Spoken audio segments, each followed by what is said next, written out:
नमस्कार, स्वागत है आप सभी का इंडिया न्यूज मध्य प्रदेश छत्तीसगढ़ देख रहे हैं आप। मैं हूं आपके साथ पराग गुप्ता। नए साल के आगमन पर सीएम शिवराज महाराष्ट्र के शिरडी धाम में हैं। यहां उन्होंने परिवार के साथ शिरडी वाले साईं बाबा के दर्शन कर उनकी पूजा अर्चना की और देश के मंगल और कल्याण के लिए प्रार्थना भी की। सीएम ने सभी प्रदेश और देशवासियों को नववर्ष की हार्दिक शुभकामनाएं भी दी हैं। सीएम ने कहा कि नए साल में नई संकल्प, नई उमंग और नए उत्साह के साथ आत्मनिर्भर मध्य प्रदेश का निर्माण करना है। कोरोना की तीसरी लहर आ गई है, उसका मुकाबला जन सहयोग से करना है। आवश्यक व्यवस्थाएं बना ली गई हैं, लेकिन सजग और सतर्क रहना है। कोविड के संक्रमण को रोकने के लिए अनुकूल व्यवहार करना है। नए साल में समृद्ध और विकसित मध्य प्रदेश के निर्माण के संकल्प को और आगे बढ़ाना है। हमारे प्रिय प्रधानमंत्री नरेंद्र मोदी ने आत्मनिर्भर भारत का संकल्प लिया है। आत्मनिर्भर भारत के लिए आत्मनिर्भर मध्य प्रदेश अधोसंरचना का विकास करना, ताकि अर्थव्यवस्था गतिमान बनी रहे और हम और बेहतरीन कनेक्टिविटी मध्य प्रदेश को दे पाए। सभी प्रदेशवासियों को, देशवासियों को हार्दिक शुभकामनाएं। नए साल में नए संकल्प, नई उमंग और नए उत्साह के साथ आत्मनिर्भर मध्य प्रदेश का निर्माण करना है। कोरोना की तीसरी लहर आ गई है, उसका मुकाबला जन सहयोग से करना है। आवश्यक व्यवस्थाएं बना ली गई है, लेकिन सजग रहना है, सतर्क रहना है। कोविड के संक्रमण को रोकने के अनुकूल व्यवहार करना है। नए साल में समृद्ध और विकसित मध्य प्रदेश के निर्माण के संकल्प को और आगे बढ़ाना है। हमारे प्रिय प्रधानमंत्री श्रीमान नरेंद्र मोदी जी ने आत्मनिर्भर भारत का संकल्प लिया है। आत्मनिर्भर भारत के लिए आत्मनिर्भर मध्य प्रदेश अधोसंरचना का विकास करना, ताकि अर्थव्यवस्था गतिमान बनी रहे और हम और बेहतर कनेक्टिविटी मध्य प्रदेश को दे पाए। सुशासन के नए मापदंड स्थापित करना है। शिक्षा और स्वास्थ्य के क्षेत्र में और बेहतर काम की आवश्यकता है। सीएम राइज स्कूल का निर्माण इस साल प्रारंभ हो जाएगा। अर्थव्यवस्था को और मजबूत बना के रोजगार के अवसरों का सृजन करना है।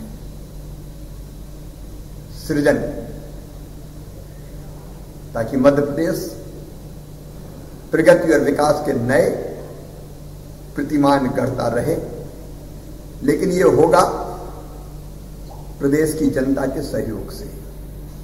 और इसलिए जन भागीदारी का मॉडल मध्य प्रदेश का, उसी पर चलकर हम सब आइए मध्य प्रदेश की प्रगति और विकास में अपना योगदान दें। वहीं कांग्रेस का कहना है कि जनता इन सब प्रपंचों में नहीं आने वाली है। प्रदेश में महंगाई चरम पर है, महिलाओं की सुरक्षा भी खतरे में है, कोरोना मैनेजमेंट में अव्यवस्थाओं का आलम है। भारतीय जनता पार्टी सरकार कोई भी प्रपंच कर ले, अब जनता इनके झांसे में नहीं आने वाली है। भाजपा सरकार से हर वर्ग परेशान है, चाहे महंगाई हो, बेरोजगारी हो, अपराध हो, महिलाएं हो, बच्चे हों, युवा बेरोजगार हों, ऐसा कोई वर्ग नहीं है जो प्रदेश में परेशान ना हो। प्रदेश में दिन प्रतिदिन महंगाई बढ़ती जा रही है। नए साल के तोहफे के तौर पर महंगी बिजली प्रदेश की सरकार ने जनता के ऊपर थोप दी है। इसलिए जनता केवल भाजपा से छुटकारा पाने के लिए दिन गिन रही है। भारतीय जनता पार्टी सरकार पूरी। आज इसी मुद्दे पर चर्चा करेंगे। हमारे साथ कुछ खास मेहमान जुड़ गए हैं। सीधा आपका परिचय करा दूं, योगेश गुप्ता हैं, कांग्रेस पार्टी से प्रवक्ता। योगेश जी, आपका स्वागत है। सनवर पटेल हैं, बीजेपी से प्रवक्ता। सनवर पटेल जी, आपका स्वागत है। योगेश जी, शुरुआत में आपके साथ कर रहा हूं। मुख्यमंत्री शिवराज सिंह चौहान ने संकल्प लिए हैं नए साल के मौके पर और जन सहयोग की अपील की है। विपक्ष का भी सहयोग मिलेगा क्या? देखिए, जनहित से जुड़े हुए मुद्दों पर भारतीय जनता पार्टी शासित शिवराज सरकार जो भी निर्णय लगी, कांग्रेस पार्टी ने सदा उसका समर्थन किया और पूरा सहयोग भी किया है। चाहे वो कोविड-19 को लेकर या आपदा प्रबंधन को लेकर, हर समय कांग्रेस पार्टी ने जनता के साथ सीधे जुड़कर और सरकार से जनता के हित की बात विधानसभा में, सड़कों पर और हर जगह करी है। लेकिन शिवराज जी का जो संकल्प है ठीक उसी तरह का संकल्प है जिस प्रकार 2013 में ये समृद्ध मध्य प्रदेश बना रहे थे, फिर 2018 में विकसित मध्य प्रदेश, खुशहाल मध्य प्रदेश बना रहे थे, और अभी आत्मनिर्भर मध्य प्रदेश। 17 साल से प्रदेश के मुखिया हैं शिवराज जी। बड़ा ही दुर्भाग्यपूर्ण हालात है मध्य प्रदेश के कि आज भी वो मध्य प्रदेश को ना तो समृद्ध बना पाए, ना खुशहाल बना पाए, और ना ही आत्मनिर्भर ये बना पाएंगे। आत्मनिर्भर मध्य प्रदेश के मामले में पिछले साल हमने देखा कोविड-19 के दूसरी लहर के दौरान कि कंधे पे मरीज के सिलेंडर, हाथों में बॉटल, सिरिंज और कुर्सी स्टूल पर, मतलब स्वास्थ्य सेवाओं का क्या लचर हाल था वो देखा है।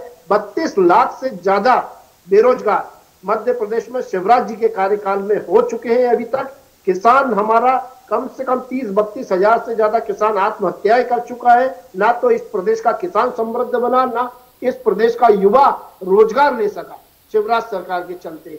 और एनसीआरबी के जो आंकड़े हैं वो बहुत ही चौंकाने वाले हैं। केंद्र शासित मोदी सरकार ने ही तमगा दिया है, कांग्रेस पार्टी ने नहीं दिया। आदिवासी बच्चियों के बलात्कार के मामले में नंबर 1 मध्य प्रदेश शिवराज जी का, महिला अत्याचार के मामले में नंबर 1 मध्य प्रदेश शिवराज जी का, गरीबी में आय, प्रति व्यक्ति आय के मामले में 17वें 8वें नंबर पर मध्य प्रदेश शिवराज जी का। तो इस प्रकार का आत्मनिर्भर बनाने जा रहे हैं मध्य प्रदेश शिवराज जी। ये ठीक है, सोचने का विषय है, और मध्य प्रदेश की जनता इनको भली भांति समझ चुकी थी। 2018 के विधानसभा चुनाव में इनके नीचे से कुर्सी सरका ली गई थी, जनादेश छीन लिया गया था, मगर इन्होंने पुनः अलोकतांत्रिक तरीके से कुर्सी हथियाई है, और आज रोज दिन प्रतिदिन दिन में 4 बार आकर अपना चेहरा चमकाते हुए टीवी पर ज्ञान बांटते नजर आ रहे हैं। प्रदेश की जनता इनकी कार्यशैली से भली भांति परिचित है। सही बात है कि 2023 जितना नजदीक आता जाएगा, प्रदेशवासियों को मुक्ति के दिन उतनी जल्दी नसीब होंगे। ठीक है सर। संदर पटेल साहब, कांग्रेस ये कह रही है कि दरअसल ये संकल्प नहीं है, प्रपंच है, और जनता अब इस प्रपंच में फंसने वाली नहीं है। देखिए पराग जी, मैं अभिनंदन करता हूं जो शिवराज जी ने कहा है, उन्होंने संकल्प लिया है सुशासन का। मुझे नहीं लगता है कि कांग्रेस को इसमें तकलीफ होना चाहिए, कोई इसमें कोई बुराई है। उन्होंने संकल्प लिया है रोजगार देने का। उन्होंने संकल्प लिया है कि हम हर माह एक दिन रोजगार दिवस के रूप में मनाएं। तो इसमें क्या बुराई है? देखिए, उन्होंने संकल्प लिया है समृद्धि का, उन्होंने संकल्प लिया है आत्मनिर्भरता का। तो इसमें कोई बुराई नहीं लगना चाहिए कांग्रेस को, इसका स्वागत करना चाहिए। ये सकारात्मक काम में कांग्रेस को या कोई भी विपक्ष पार्टी है उसको साथ आना चाहिए। अब कांग्रेस ने अपनी आदत बना ली है कि हर बात में विरोध करना। रही बात, हमारे विद्वान मित्र योगेश गुप्ता जी बोल रहे थे कि भारतीय जनता पार्टी के कामों से लोग उब गए या थक गए। देखिए, अभी अभी हमारे यहाँ उपचुनाव हुए, मध्य प्रदेश की जनता ने भारतीय जनता पार्टी को आशीर्वाद दिया। देखिए, कांग्रेस ने तमाम प्रकार के प्रचंड रचे, झूठ बोला, भ्रम फैलाया। कांग्रेस ने कहा, महंगाई का मुद्दा बनाया, लेकिन मध्य प्रदेश की जनता को, मध्य प्रदेश की भारतीय जनता पार्टी की सरकार पर पूरा भरोसा था। उन्होंने इस बात पर विश्वास किया कि जो महंगाई है अल्पकालीन है, ये पूरे समय के लिए नहीं है, और ये कारण इसका मध्य प्रदेश नहीं है, विश्वव्यापी कारण है।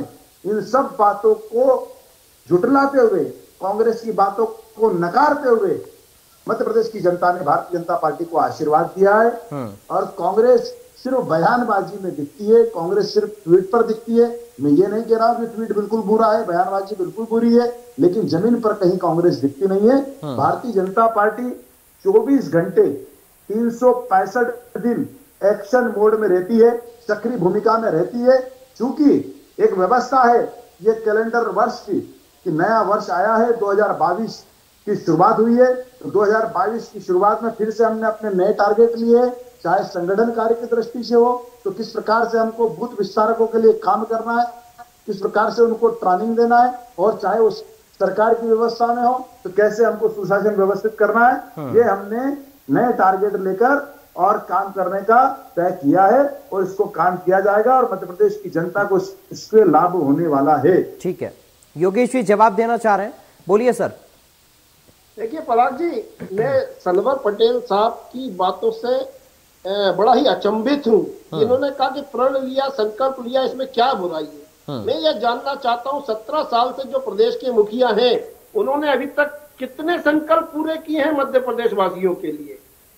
25,000 करोड़ से जो कर्जा मध्य प्रदेश सरकार के ऊपर था वो आज 2,78,000 करोड़ रुपए मध्य प्रदेश वासियों के ऊपर कर्जा हो चुका है। तात्पर्य यह है कि 40,000 45,000 प्रति व्यक्ति मध्य प्रदेश का ये कर्जे में डूबा हुआ है। ये कर्जा लेकर घी पी रही है सरकार। ये पैसा ना तो इंफ्रास्ट्रक्चर पर खर्च किया जा रहा है, ना आज सड़कें हैं, ना बिजली है, ना पानी है। मूलभूत सुविधाओं से आज भी इंटीरियर में हमारे गांव और कस्बे और पंचायतें अभाव में है। उनको ना बिजली, किसानों को ना पर्याप्त बिजली मिल रही है सिंचाई के लिए, ना पानी दिया जा रहा है। और यूरिया संकट सर्वविदित है मध्य प्रदेश में। पिछले 25 सालों में इतना बड़ा संकट नहीं देखा गया जो शिवराज जी के इस कार्यकाल में देखने में आया। यूरिया को लेकर क्या मारा मारी है किसानों के बीच में, क्या छीना झपटी है, वो कितना लाठीचार्ज। ये कहते हैं कि कांग्रेस सड़कों पर नजर नहीं आती। अरे आपने कांग्रेस के कार्यकर्ताओं को इतनी बेरहमी से मारा है। अगर वो कांग्रेस कार्यकर्ता सड़कों पर नहीं था तो क्या लाठीचार्ज आपने अपने कार्यकर्ताओं पर कर दिए।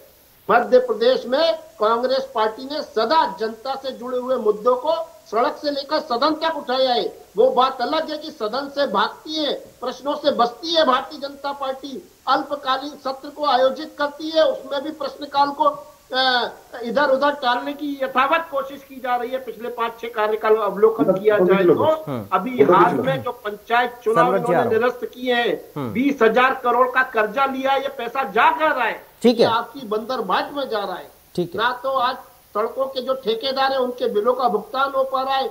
नगर पालिका नगर निगम में 2 साल से पार्षद नहीं है।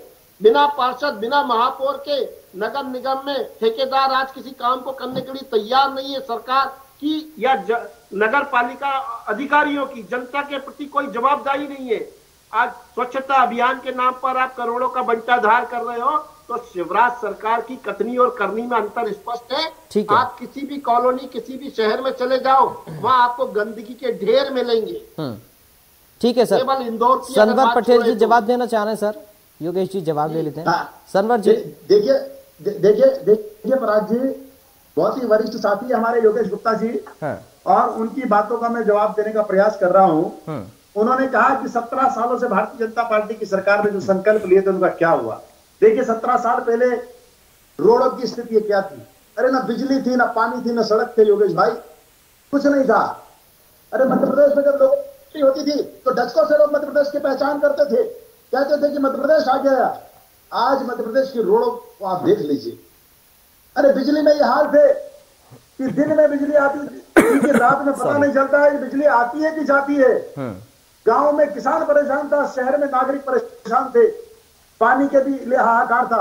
बिजली, सड़क और पानी सबसे पहली प्राथमिकता पर मध्य प्रदेश की भारतीय जनता पार्टी की सरकार ने रखा। और आज सड़क, बिजली, पानी में हमारी स्थिति क्या है सबके सामने है।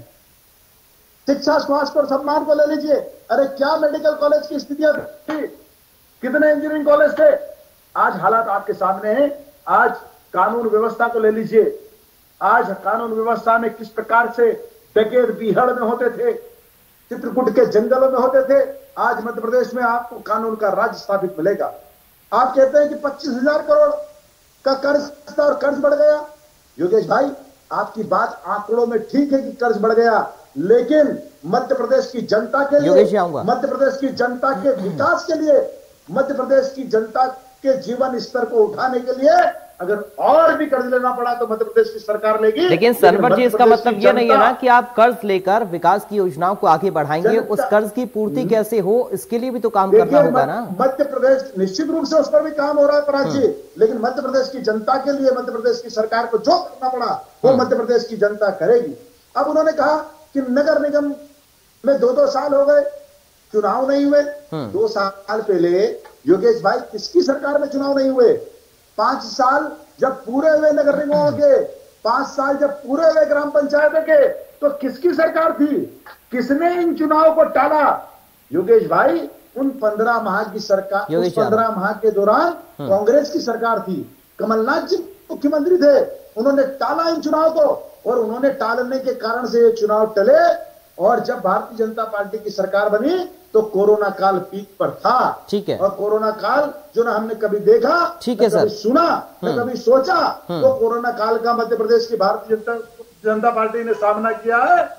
और तीसरी लहर हमारे सामने, माननीय मुख्यमंत्री जी ने कहा है कि उससे हमको बचना है, उससे हमको लड़ना है और उससे हमको जीतना है। योगेश भाई, ठीक है योगेश जी, क्यों ना नए साल पर एक पॉजिटिव एनर्जी के साथ सहयोग करके एक दूसरे का मध्य प्रदेश को आगे बढ़ाया जाए।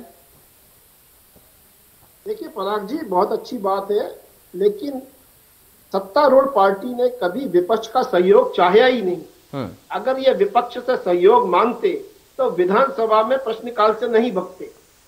अभी एक उदाहरण दूंगा मैं आपको कि जो पंचायत चुनाव को लेकर शिवराज सरकार की फजीयत हुई है ओबीसी आरक्षण के मामले में, अभी कोई जरूरत ही नहीं थी अध्यादेश लाने की। हमारे संविधान में ये नियम है कि 15 महीने 18 महीने अगर परिसीमन के बाद चुनाव नहीं होते तो वो स्वतः निरस्त हो जाता है। तो आप नए सिरे से परिसीमन वैसे ही कर सकते थे, लेकिन जबरदस्ती आपने अध्यादेश लाया। हमारा राज्यपाल गवर्नर महामहिम को आपने इन्वॉल्व किया, उनका शोषण किया, चुनाव आयोग की फजीयत करवाई, प्रत्याशियों का पैसा खर्च करवाया, बढ़ती हुई महंगाई, कमर तोड़ पेट्रोल डीजल गैस के इतने तेज रेट, इतनी तेजी आज तक 70-72 सालों में कांग्रेस की सरकार में कभी नहीं हुई। सीधे जनता की लूट मारी की गई है शिवराज सरकार ने।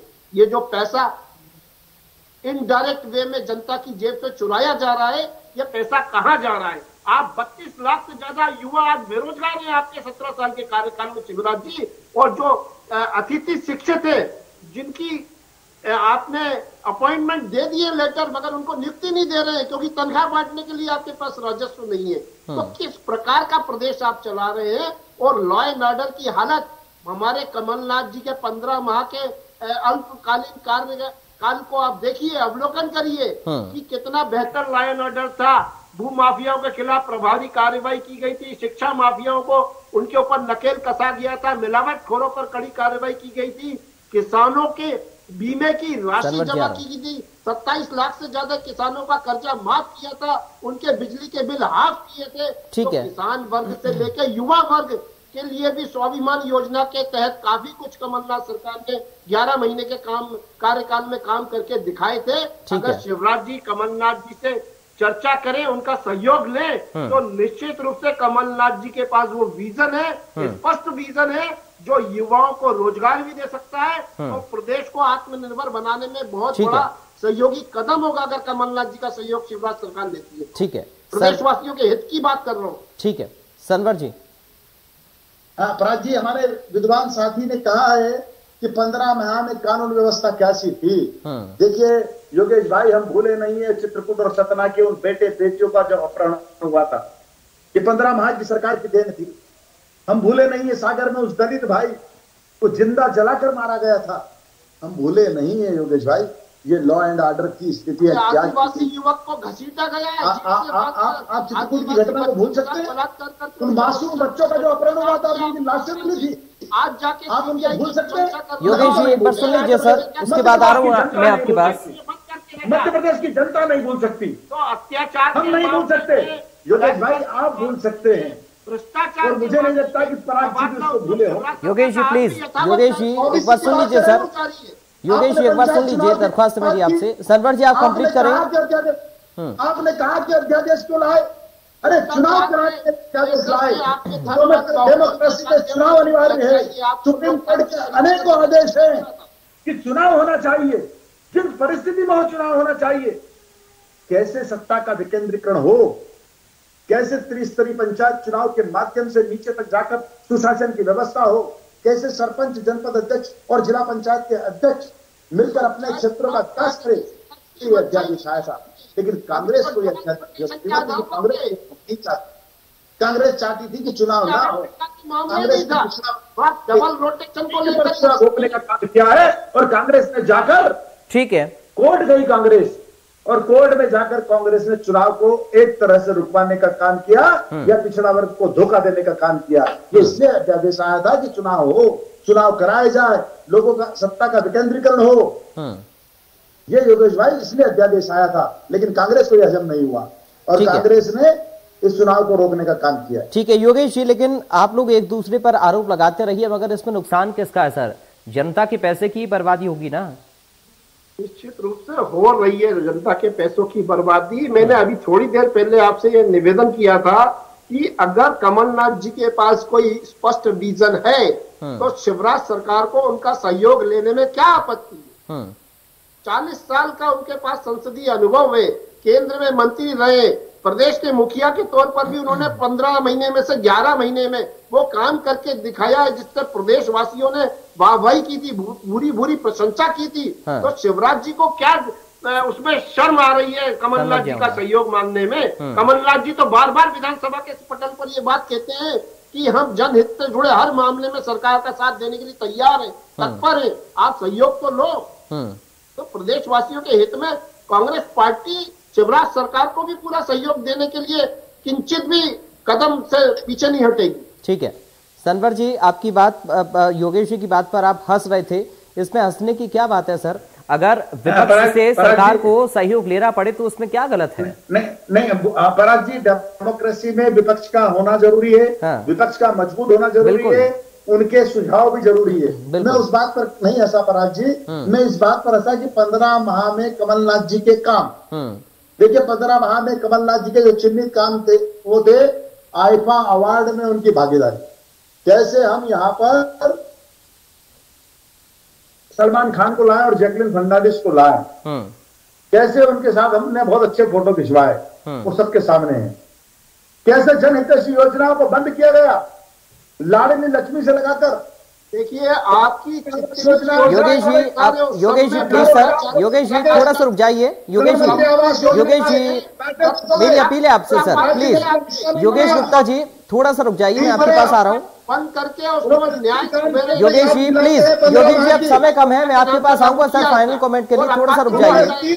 सनवर जी आप कंप्लीट करिए अपनी बात बहुत जल्दी से। 3 काम है आईफा अवार्ड, जनहितैषी योजना को बंद करना, और उन्होंने जो अपना वचन पत्र किया था उस पर एक पर भी अमल नहीं किया। एक भी युवाओं को बेरोजगारी का भत्ता नहीं दिया।